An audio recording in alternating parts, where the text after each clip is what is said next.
Salam alaikum alaikum salai samyate bandiga. I'm Tate Nganga Yimpomparonke Insasi Bobalankaride. And today we're gonna get on with part 2 of working on a Nkisi Nkande. In addition to being a mayombero of Ngando Bataya, I'm also an initiate of what's known as the Nganga Mateke, a maker of idols from a mainland Luango tradition from the Democratic Republic of Congo. And today we got work to do. In the first video that I put up, we did the primary cuts that bring out the basic shape of the Nkisi. This Nkisi is going to have his hands on his hips, and he's going to be leaned forward slightly to show his belligerence. And today we have to start refining the shape down from this basic blockiness that we have going on. And I'll be working on it with this particular tool right here. It's a small handheld chainsaw. It allows me to make cuts and have a bit more control than the big old chainsaw. Once again, I don't have a way to set up the camera so that you guys can see me doing this work. I also don't necessarily know if I want people seeing me doing this work, but after each cut, I'll update you. I'll combine it together into one video and put it up. Salam alaikum. All right, so what I've done is I've now worked out the front part of his arms on both sides. I have started shaping the head to start to pick up its initial shape. One thing to be aware of if you're going to do this kind of work is that the spirits you work with are hungry spirits, and they're not afraid to take a bite out of you. All right, on to the next part. Funny that I just mentioned that about them not being afraid to take a bite out of you. They're not afraid to take a bite out of you. This here is the Bucket O tools, in which I've got my face guard and flexible shaft machine for doing detailed work. Oscillating the reciprocating saw for doing plunge cuts. We've got a power band sander. We've got, of course, a good old-fashioned drill. And then along with that, I have a side grinder. With the handle removed, you got to handle it carefully because it will bite you in order to do primary stock removal. Right now what I'm going to begin doing is refining some of these shapes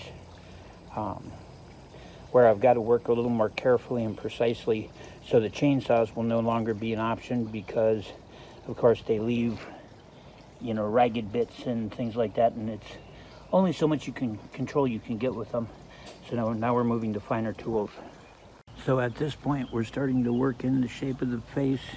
We're starting to reduce the mass where the chest is, beginning to pick up some of the profile here. The nose is, of course, the most prominent feature sticking up from the face, so that's going to be the highest point, and I have to work that in and remove material in order to bring that to shape. Right now I'm working with rougher tools. I'm actually working with a side grinder with a heavy stock removal blade on it, because this is going to allow me to remove a lot of excess material very quickly, but also allow me to shape at the same time. So we've refined out a good portion of his face. We have begun working out the depth on his arms. Hard to see here with the sunlight out, but refining the shape of his chest, getting his chin and the angle of his jaw worked in. Also beginning to define the width of his arm at the back.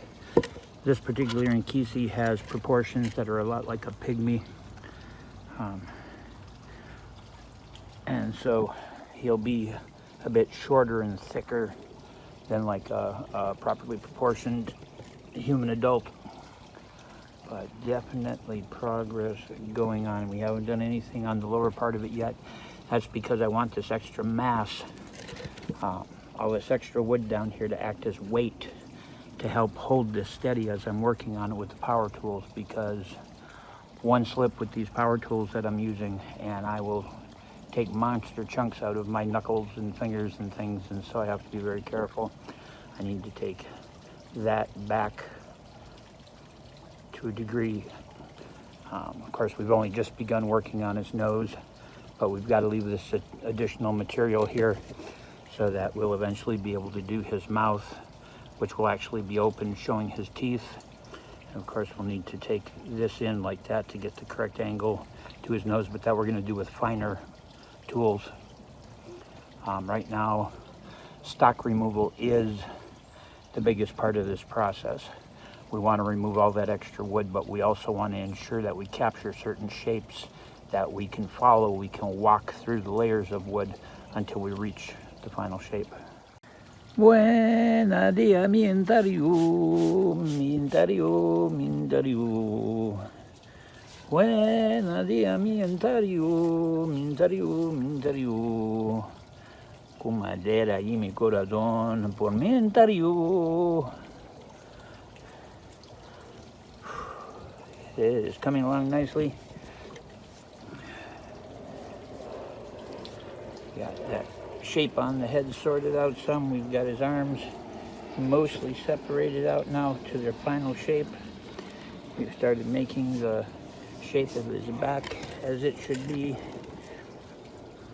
And the other arm sorted out. We've got his chest done, so he's got that slight forward lean he's supposed to have. Good day's work. Been doing this for a couple hours, and because this is absolutely fresh wood taken from a section of stump that comes directly from a tree, its moisture content is going to change a lot as I'm working with it. And so I can only do so much, and then I've got to stop, because if I go too far, it'll expose all this fresh wood, which will dry out, and then all hell can break loose. It can literally snap in half. So I have to move at a certain pace. So that's it for today. Man, I want to keep going. He's starting to come together very, very nicely, but I have to stop for today. So that's been this work on this Nkisi part 2. Tune back in for part 3. This is Tata Mateke, which is how I go here on social media. But this is Tata Nganga Empombaronke Nkisi Bobalan Caribe, saying Zambia te bendiga. May God walk with you. May your life be good.